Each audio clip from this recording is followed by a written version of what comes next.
ہر قسم کے روحانی اور جسمانی مسائل کے لیے ہمارے چینل وظائف کی دنیا کو سبسکرائب کریں۔ ایک ایسا عمل ہے جس کی برکت سے اللہ تعالیٰ انسان کو نوازتے ہیں۔ اللہ تعالیٰ رزق کی وسعت اور فراوانی عطا فرماتے ہیں۔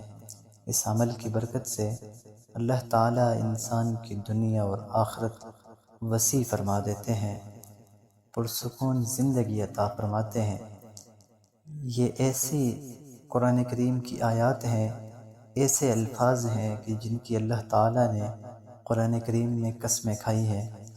کتنا ہی بابرکت ہو سکتا ہے وہ کام جس کی اللہ تعالیٰ قرآن کریم میں قسمیں کھائے۔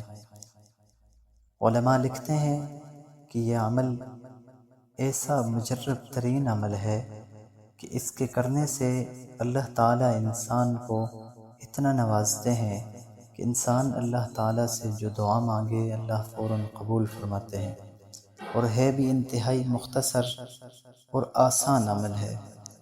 اس عمل کو آج ہی شروع کر لیں، انشاءاللہ شروع کرتے ہی کچھ ہی دنوں میں آپ حالات کے بدلنے کو محسوس کریں گے۔ آپ اپنی زندگی کے سکون کو محسوس کریں گے، زندگی کی خوشیاں ابھرتی ہوئی نظر آئیں گی۔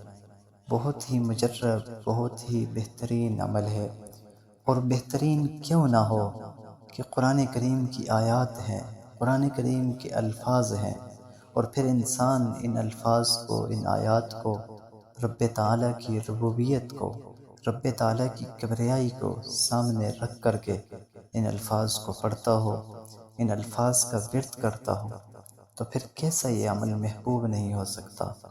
تو اللہ تعالیٰ کا یہ کلام اتنا محبوب ہے، جتنا محبوب اللہ کا کلام ہے، جتنا محبوب اللہ کا کلام ہے، اتنا ہی محبوب اللہ رب العزت کو وہ بندہ ہے جو اس کلام کو پڑھے، اس کے قریب آئے۔ تو قرآن کریم کی آیت ہے والتین والزیتون، یعنی والتین والزیتون وطور سینین۔ ان تین آیات کو آپ نے عصر کے بعد مستقل طور پر عصر کے بعد ایک تسبیح پڑھنا ہے، اور ان آیات کی التین، زیتون اور طور سینین، یعنی اللہ کے ان قسم کھانے کو تصور کرنا ہے کہ اللہ کی کتنی بڑی ذات ہے اور اس نے اتنی بڑی قسمیں کھائی ہیں۔ ان تین آیات کو پڑھنے کے بعد آپ نے اللہ سے دعا مانگنی ہے، ان آیات کی ایک تسبیح پڑھنی ہے، پھر اللہ سے دعا مانگنی ہے، اور انتہائی عاجزی کے ساتھ دعا مانگنی ہے۔ انشاءاللہ اللہ تعالیٰ بہت جلد اور چند ہی دنوں میں حالات کو بدل دیں گے، اور اللہ تعالیٰ پرسکون زندگی عطا فرمائیں گے۔ اللہ تعالیٰ ہمیں اپنا قرب نصیب فرمائے۔ وآخر دعوانا ان الحمدللہ رب العالمین۔